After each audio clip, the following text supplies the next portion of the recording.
Nous sommes à votre émission à vous la parole qui donne la parole aujourd'hui à Mbaye Sokhoma de l'APR tey moom la ñuy jox suñu micro ci émission à vous la parole di leen nuyu di amaat mbégte teewaat ak yéen ci yeneen i gox ak yeneen i question ngeen fas yéene am ay réponses yu bari ci leader politique yi nga xamante ne ñu ngi ci diwaanu Kaolack wax naa leen ko mais élection législative oblige donc nous sommes obligés d'aller vers les autorités politiques aujourd'hui nous sommes avec Mbaye Sokhoma Mbaye ñu ngi lay nuyu. maa ngi lay fay Amina di nuyu di téléspectateur Kaolack TV yëpp di nuyu waa Kaolack. voilà ñun tamit ñu ngi lay fay di wax ne rek moom mooy suñu invité tey ci émission à vous la parole xaar leen lépp loo xamante ne question la jëmale ci moom dañuy démarrer ak moom Mbaye Sokhoma qui est parti vers Mariama Sarr ci loo xamante ne nii c'était pas un peu prévu parce que avant ngay dem toog nañ waxtaan mais waxoo woon lu jëm ci dem ci Mariama Sarr à un certain moment gis la nga dem jéggee ak avec le leader suñu mairesse Mariama Sarr lan moo waral le choix porté sur Mariama Sarr alors qu'il y avait d'autres autorités qui sont à Kaolack. Bon c'est une question boo xamante ni dinaa sawar aussi pour répondre ci parce que Mbaye Sokhoma bi may dugg ci APR c'était en 2009 j'étais à l'université Cheikh Anta Diop de Dakar donc bi ma ciy dugg amul kenn ku ma ci dugal maa ci dugal sama bopp parce que dama gëmoon projet wu son excellence président Macky Sall. En 2012 ma ñëw Kaolack tuman ko 2009 maa ngi liggéey mais 2012 la élection yi 2011 laa xamante ak pratiquement waa APR bu Kaolack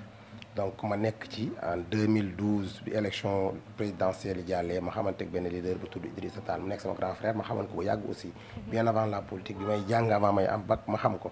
et que en 2012 je faisais le master 2 en énergie solaire. donc ñu xamante mooy liggéeyal APR moom mooy liggéey APR ñu ànd di ci liggéey nous avons cheminé pendant 7 ans mais en politique aussi boo ko dee def dafay am loo ci séentu mooy am des promotions ou bien en tout cas nga am ay moyens yoo mën a dimbali sa base parce que ku la ñeewul aussi du la topp. donc à un moment donné j'ai décidé de geler mes activités politiques avec le responsable Idrissa Tall. Je suis allé chez lui le voir ñu toog waxtaan ci néegam man ko j'ai décidé d'arrêter mes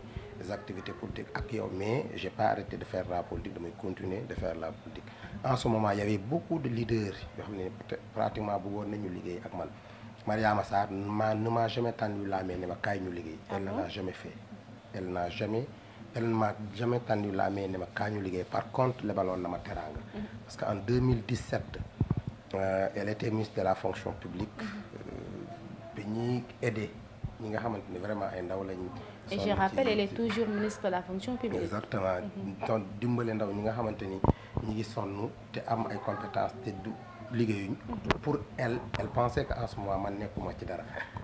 bi ñuy wax di joxe ay tur mu tudd sama tur. am ku nekk non Mbaye Sokhoma c'est un professeur de sciences physiques mu ne non xaw ma ko woon mais gis naa ne daal ndaw bu am fulla la bu am fayda la bu gëm li muy def la ma bëggoon ñu jàppale ko donc acte boobu touché ma trop ma dem seeti ko këram waxtaanam ne ko vraiment désormais à partir d'aujourd'hui je suis avec Idrissa mais lépp dinaa la ci jàppale. maintenant bi ma génnee ci Idrissa j'ai créé un mouvement ñu tuddee ko mouvement patriotique pour un développement durable ànd defar sunu réew on a commencé à faire des activités avec nos propres moyens. Et à un moment donné il fallait qu'on trouve un leader il fallait qu'on trouve un responsable pour ñu liggéeyal il y avait beaucoup de sollicitations mais moi je me suis dit nit ki booy àndal da ngay ànd ak ki la xam ki xam lan ngay jar xam yow lan nga mën ak li nga sacrifié wu ci biir parti bi et que je rappelle que avant boobu à chaque fois ma xawoon a mer en politique su ma gisaan daf ma daan encouragé Mbaye Sokhoma jàppal rek dina baax bon loolu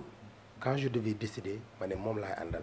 et que quand j'ai pris la décision ma dem ba ci këram seeti ko ne ko dama bëgg a ànd ak yow damay def point de presse daf ne ma jaru ko bul def point de presse bul woo kenn pour wane da nga ñëw pour di jàppale liggéeyal sa liggéey rek nit ñi dinañ gisal seen bopp. et c'est ce qui s'est passé en 2020 ma compétir en tant que professeur de sciences physiques pour am poste de responsabilité ma gagné poste de responsabilité au niveau de Dakar ma nekk censeur lycée Ousmane Sembène bu Yoff mooy lycée bi ngeen dégg fan yi passé ñu naan dafa am ay boy yu doon saboté je suis devenu le censeur de cet établissement lycée Ousmane Sembène de Yoff pendant au moins 8 mois. C'est après que madame Mariama Sarr m'a proposé le président de la République mu nommé ma par décret nommé ma directeur du Centre national de formation et d'action de Rufisque CNFA de Rufisque. Ce qui était surprenant d'abord d'ailleurs parce que dañu toog rek gis Mbaye est parti de Mariama Sarr, Mbaye a été nommé par décret, ça a été surprenant pour les Kaolackois. Exactement parce que ñenn ñi ils se disent mais kañ la commencé liggéey ak moom ba kañ la ko mais nan la mën a demee ba moom mu jox ko ay responsabilités. Mariama l'a rappelé l'autre jour bi demee et elle l'a dit que Mbaye Sokoma liggéeyul ak man te du sa lay liggéeyal man moom la considéré jusqu'à présent moom la liggéeyal mais dama gis ne dafa nekk ci parti bi nekk jeune engagé di sonn ci parti bi et que dafa am ay direction la pour ñu jox la ko il faut nga am quand même benn niveau d'étude. Pour être directeur pour être directeur national il faut une certaine quand même Considération. Pas une certaine considération, mais quand même un certain niveau d'étude. C'est que pour être directeur, il faut être fonctionnaire de la hiérarchie A, ou bien en tout cas avoir l'équivalence de la hiérarchie A. Et que les conditions, je les avais réunies. Donc, loolu moo tax mu daje aussi volonté madame la ministre Mariama Sarr ak volonté son excellence le président Macky Sall ñu nommé ma et cette nomination pour man nommé wuñ Mbaye Sokoma, on a nommé tous les jeunes du département de Kaolack de 2012 jusqu'à présent. Je suis le premier jeune et le seul jeune au niveau du département de Kaolack que le président de la République a nommé par décret et que c'était une doléance des jeunes républicains du département de Kaolack. Donc je pense que loolu cette nomination que madame la ministre a fait à l'endroit de ma modeste personne que le président de la République a confirmé, c'est quand même une réponse que le président de la République a apportée à l'endroit des jeunes du département de Kaolack. Donc ñu remercier ci madame la ministre Mariama Sarr de remercier son excellence le président de la République et damay wax ndaw ñi cette nomination c'est pas pour Mbaye Sokoma mais c'est pour la jeunesse républicaine. D'accord. À un certain moment Mbaye s'est réclamé d'être leader au niveau de la COJER départementale mais depuis nomination ci fi nga xamante ne moom la nekk Mbaye kenn déggatu ko ci côté boobu noonu donc dafa geler tout ce qui est activité politique pour aller se concentrer sur cette nouvelle nomination. Je dirais non. C'est pas geler mes activités politiques au niveau de la COJER. Mais je dis que nous avons créé un mouvement. Le mouvement, c'est un mouvement de soutien à son excellence le président de la République. C'est un mouvement qui fait ses activités, qui continue de faire ses activités. Chaque année, nous avons des activités pérennes, des activités que nous faisons chaque année, comme des reboisements, des tournois de football, des journées de solidarité, des marmites du cœur. Nous l'avons fait récemment, nous avons fait des activités. Maintenant, par rapport à la COJER, nous avons décroché. Nous ne sommes plus des jeunes. Moi, je me considère comme un leader, un responsable. Je ne suis plus jeune. Je suis jeune dans l'esprit, mais dans l'âge, je ne suis plus jeune parce que j'ai dépassé quand même la fourchette de 35 ans. Donc nous avons légué quand même cette COJER à nos frères, mon frère Bokar qui est en train de dérouler, les autres quand même qui sont en train de faire l'excellent travail que nous faisons quand on était quand même membre de la COJER. Donc moi je me dis que je n'ai pas juré, mais jusqu'à présent d'ailleurs je les accompagne. Je les accompagne en termes d'idées, en termes de moyens, tout ce dont ils ont besoin, nous essayons d'apporter notre contribution parce que nous sommes des militants de la première heure, nous sommes des militants de l'APR et nous sommes aussi des membres de la COJER authentique, la COJER de Abdou Mbaw, la COJER de Bara Ndiaye, la COJER de Thérèse Faye Diouf, la COJER de Moussa Sow. Nous avons vu quand même, nous avons participé à plusieurs activités de ces COJER au niveau national. Donc, à un moment donné, il faut savoir céder la place à nos petits frères. C'est ce que nous avons fait. Et nous continuons quand même à faire nos activités de développement. Parce que nous croyons à des activités de développement. Nous, la politique que nous croyons, c'est une politique de proximité, une politique de développement et de faire des activités de développement pour la population. Nous croyons à cela et c'est ce que nous sommes en train de faire au niveau de la commune de Kaolack, au niveau des différents quartiers de Kaolack. D'accord ñu ñëw tuuti ci élection législative bi Benno Bokk Yaakaar def na benn regroupement nee na dajale na ñi nga xamante ne ñoom ñoo demoon ñëpp tey mu taxaw pour di laaj majorité à l'Assemblée nationale. Au niveau de Kaolack, il y a des ténors qui ont été choisis, Mariama Sarr, Ndeye Sakho, l'autre Assou Ndiaye, Pape Demba Bitèye, Bengelou, des ténors ont été choisis à Kaolack. Mais est-ce que jàpp nga ne réellement ñooñu mën nañu jox président de la République ndam li mu bëgg ci Kaolack? Moi je pense que. Et la position de Mbaye aussi dans tout ça. Bon li ma gëm. mooy ñi nga xamante ni dañ leen a tànn c'est parce que dañ ko moté moo tax ñu tànn leen. On a choisi Mimi Touré comme tête de liste au niveau national. Qui connaît Mimi Touré, c'est que Mimi Touré quand même a les capacités intellectuelles et a le leadership de diriger la liste au niveau national. Mais elle a des problèmes avec sa base. Ça c'est politique. Ça c'est politique. Une base, souvent on l'entretient, il y a beaucoup de choses, il y a beaucoup de facteurs qui entrent en jeu. Et c'est des phénomènes qui arrivent souvent en politique. On a choisi aussi une autre dame de valeur, Madame Mariama Sarr, une dame très sociale, une dame qui a marqué quand même les Kaolackois quand elle a quitté la mairie de Kaolack. Une dame qui a fait beaucoup de choses pour cette commune, qui est la commune de Kaolack, qui a fait beaucoup d'infrastructures au niveau de la commune de Kaolack. Je pense que cette dame, si on avait choisi seulement Mariama Sarr au niveau départemental, je pense qu'à elle seule, elle peut gagner, elle peut faire gagner la coalition de Benno Bokk Yaakaar. Mais si on ajoute à Mariama Sarr des jeunes comme Bokar Diallo, Bengelou, qui est quand même le président du conseil départemental, quoi qu'on puisse dire au niveau départemental, Bengelou a un poids électoral. Mais aussi, quand on choisit... Rappelons qu'il a gagné avec Serigne Mboup en Ande Nawlé Ande Liggéey. Oui, il a gagné avec Serigne Mboup en Ande Nawlé Ande Liggéey. Mais il a gagné parce que rappelons que aussi Bengelou est un militant de la PR. Avant quand même d'aller rejoindre Ande Nawlé, mais il était un militant de la PR. Et dans Ande Nawlé Ande Liggéey, il y a beaucoup quand même de membres Ande Nawlé Ande Liggéey qui étaient des militants de la PR. Peut-être qui étaient frustrés par des questions de choix ou autres, mais quand même c'est des militants de la PR. Et que nous, le constat que nous avons fait, c'est que tous ces militants ont retourné sur leur quand même famille d'origine, sur leur parti d'origine. Et que ça porte espoir. Parmi aussi ces candidats,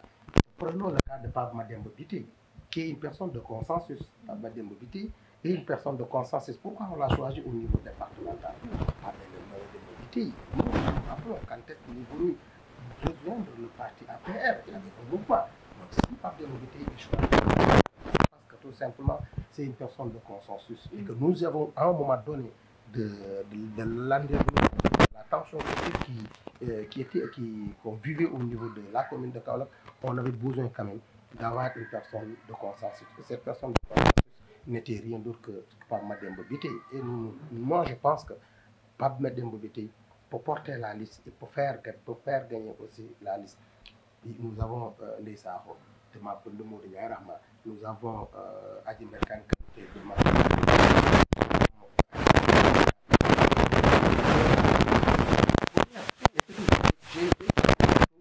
avec la commune d'Abdoul Mbaye,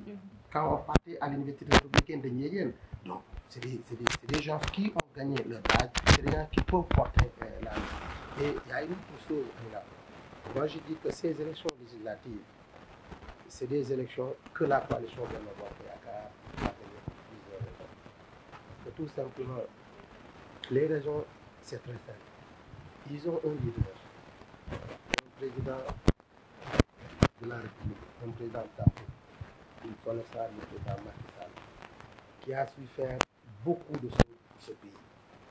Si on va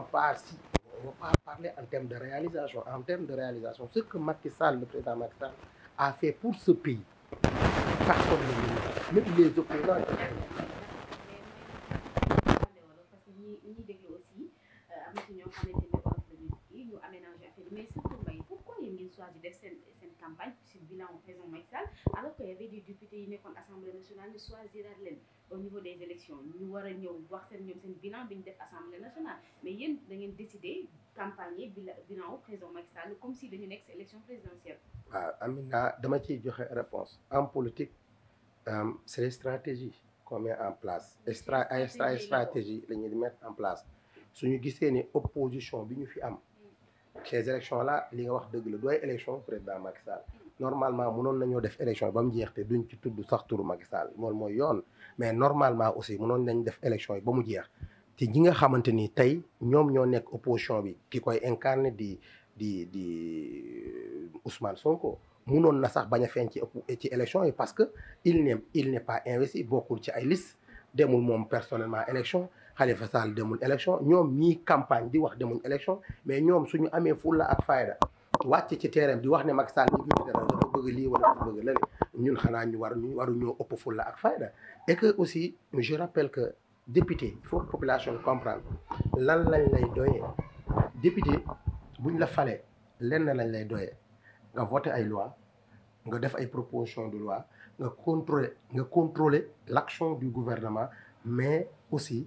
nga voté ay loi donc loolu mooy rôle député je pense que député foofu la mën a yem mënul lu dul proposer di nga proposer et que je dis que les députés de Kaolack en tout cas Awa Gueye Adji Bergane Kanouté dama leen di gis personnellement ñuy défendre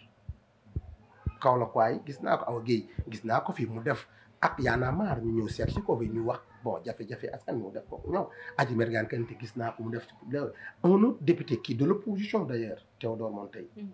bokkut ak ñun parti gis naa ko muy défendre aussi vraiment Kaolack waay. pensez-vous pas que ni bilan boobu doyoon na pour seen campagne aussi. ndax wax naa la leen on peut. wala enjeu élection bi moo leen permettre à ce que ngeen mënoon nañoo yem seulement. ci député yi xam nga buñ xoolee député yi ci seen bilan ñu yem ci. campagne ci mënoon na nekk mais wax naa la ne dañ am suñu kanam ay opposition yoo xamante ni ñoom dañ xarañ ci yàq dañ xarañ ci détourner opinion bi dañ xarañ ci manipulation. mais est-ce que liñ leen di jiiñ tamit Mbaye est-ce que liñ leen di jiiñ ne da ngeen di xàllal yoon le président Macky Sall mu natt dooleem pour les élections présidentielles de 2024 est-ce que loolu aussi du dëgg. loolu ñoom ñoo ko xalaat man ñun li ñu gëm mooy xam nañ ni réew. de l'histoire de l'indépendance à nos jours musuñu dund cohabitation ci ñi nga xam ci olof mooy. opposition bi ko jéggi ëpp doole nguur gi ci assemblée loolu xam nga lan lay firi loolu boo amee mosuñ ko dund ci Sénégal ñoom dañ ñu ko bëgg a dundaloo dafa mel ni borom kër nga ne ko bul am baat nangu baat bi ci moom ñu ko yaay borom kër gi mais amoo baat man mi nga xamante ne maay sa kujje maa am baat bi maa lay dogalal pour nga def loolu ñun mosuñ ko dund Sénégal te xam nañ ni opposition bi ñu am amuñ maturité amuñ niveau de responsabilité bu mën a toll ba ñu mën a discerner pouvoir leneen lu dul pouvoir intérêt population ak leneen lu dul intérêt population parce que lu ñu gis te ñu seetlu mooy opposition bi fi nekk ci seen bopp rek lañ nekk parce que opposition bi fi nekk ñoo ñu doon wax ne ñun duñ ànd ak ay politiciens tey boo demee ci Yewwi Askan Wi le charge de Yewwi Askan Wi c'est Habib Sy rakkam moo nekk tête de liste suppléant ci Yewwi Habib Sy boobu en 2012 moo nekkoon le ministre de l'intérieur moom mu Habib Sy boobu moo doon wax ne Ablaye Wade dafa war a def troisième mandat Habib Sy boobu tey la ñu àndal ñoom donc contradiction baaxul ci politique nit da ngay am gëm-gëm nga nekk ci ces mêmes opposants ñooñu doon wax ne ñu duñ ànd ak ay politiciens dañ leen war a dajale diw président Macky Sall président Ablaye Wade président dañ leen war a fusiller donc loolu opposition boobu ñooñuy wax loolu ñoom ñooy ñëwaat di àndaat ak ñooñu donc je pense que ñun opposition bi ñu am li ma gëm daal mooy ñun dañ yor nguur ñoom ñu soxla nguur gi ñu yor ñuy defi seen i combine ak seen i pexe nu ñu nangu nguur googu ci suñu loxo te proposé wuñu dara population bi lu war a mun a tax ñu wóolu leen lu dul ay violence D'accord, très rapidement, revenons sur ci yow l'engagement de Mbaye Sokhoma envers les élections législatives aussi lan la et son mouvement aussi ci lan lañ leen mën a xaar ci élections yi nga xamante ni mu ngi ñëw. ñun acte bi ñu njëkk a def le mouvement ànd defar suñu réew bi ñu tegee comité électoral communal ñu toog dellu Tabaski mu dañoo woote le mouvement ñu def suñu point de presse ñu décliner suñu feuille de route dañoo bokk ci ñi nga xamante ni dañ am feuille de route le mouvement dañ def suñu feuille de route am ay programme d'activité yoo xamante ni ñu ngi koy dérouler ces programmes d'activité lan la ay visites la c'est les arrêts Jakarta ay visites la c'est les grandes places ay visites la chez les daara ay visites la c'est les groupements de femmes ay porte à porte la ay activité de reboisement la donc ay activité de sensibilisation la parce que liñ gëm mooy dañu war a xamal population bi ne enjeu bi c'est dafa majeur l'enjeu c'est quoi su président Macky Sall amul majorité assemblée tey gaz pétrole bi nga xam ne nii dañu war a commencer exploitation bi en 2023 mun na sooxee gaz bi nga xam ne dañ ko war a commencer exploiter en 2024 mun na sooxe et que ki ci perte c'est la population ñun dañ gëm ne tey si le pays est en crise ñi ciy sonn mooy ñi nga xamante ni ce ne sont pas des fonctionnaires ñi nga xamante ni tey dañ nekk ci secteur informel les mareyeurs les pêcheurs les commerçants et autres ñi nga xam ne c'est des fonctionnaires de l'État ñuy fayeeku weer bu réew mi jaxasoo it weer bu dee danañ fayeeku donc ki ciy sonn mooy ñi nga xamante ni tey aaju seeni revenu dépendrul ci gouvernement et que cohabitation boobu baaxul ci ñoom ñoo ëpp luñ ci perte moo tax ñuy conscientiser population bi en tant que mouvement di wax ne ñun dañ gëm ne mouvement yëpp di ànd ak président Macky Sall bari nañ mouvement bu ci ne boo amul sa feuille de route nga dem fi nga basé wu nga def ay proximité liggéeyal son excellence le président de la République ñu topp la somme de ces efforts je pense que victoire bi dafay yomb ñun ci loolu lañ nekk loolu lañ gëm mais souvent aussi ñu ànd ak le comité électoral communal de Kassaville souvent ñu ànd ak le comité électoral communal bu Mariama Sarr souvent aussi ñu ànd ak le comité départemental de Pape Demba def ay activités puisque nous sommes des responsables donc war nañ feeñ fu ne moo tax ñu def fii nii fi ma jóge nii benn groupement de femmes lañ seeti woon may doog a wëññeeku nii ñu pour mën a def émission bi. Mbaye nga tàggatoo waale rek ci émission bu fekkee am na loo ciy dolli aussi parce que l'émission tire à sa fin waxal ak say militants ak waa Benno Bokk Yaakaar li ma ciy wax mooy day nekk appel mooy tous les militants et sympathisants de l'Alliance pour la République tous les responsables de Benno Bokk Yaakaar tous les membres du mouvement And Defar Sunu Réew que j'ai l'honneur de diriger le 31 juillet ñu génn massivement dem voter son excellence le président Macky Sall voter Benno Bokk Yaakaar pour ñu am majorité loolu moom mooy suma appel di wax ne ñi nga xamante ni dañuy wax naan ay troisième mandat ay affaire góor jigéen président musul wax loolu ñun nous sommes des militants très disciplinés musuñu dégg suñu président toog ne man damay def ay troisième mandat musuñ ko dégg musuñ dégg suñu président ne man damay valider ay góor jigéen musuñ ko dégg ci li ñu mun a tënk mooy li ñu dégg moom mu wax. mais nag troisième mandat bi moom leeragul tàggatoon rek mais troisième mandat bi moom nii wii nii non moom. waxagu leen ñu lu leer en tout cas. nous sommes des hommes de principe président daf ne. tàggatoo très rapidement président daf ne le temps de l'action. moment bi ñuy wax ne di ko imposer pour mu wax troisième mandat bu ci waxoon ci troisième mandat réalisation yi mu def ci diggante bi du ko mën a def. donc je pense que c'est quelqu'un boo xamante ni dafa gëm ni lépp lu muy am ci politique ay réalisation la koy amee. donc ci loolu la nekk c'est un scientifique de surcroît donc ci loolu la nekk ñun ci loolu lañ koy accompagner. nous sommes des militants très disciplinés et engagés je dis au président de la République à madame la ministre Mariama Sarr le mouvement And Defar Sunu Réew s'engage à faire le maximum pour faire gagner la coalition Benno Bokk Yaakaar au niveau communal dans tous les quartiers parce que nous avons des membres dans tous les quartiers mais au niveau de Kassaville où nous avons notre siège loolu laa amoon lu may di sant waat di gërëm jaajëf Amina voilà sant nañ ko gërëm nañ ko moom moo nekkoon suñu émission tey si à vous la parole Mbaye Sokhoma moom lañ doon jël ñu ci Kasinack fii ci FIFM fa lañ ko fekk tey jaajëfal nañ leen yéen ñi doon teewlu jaajëfal li nga xam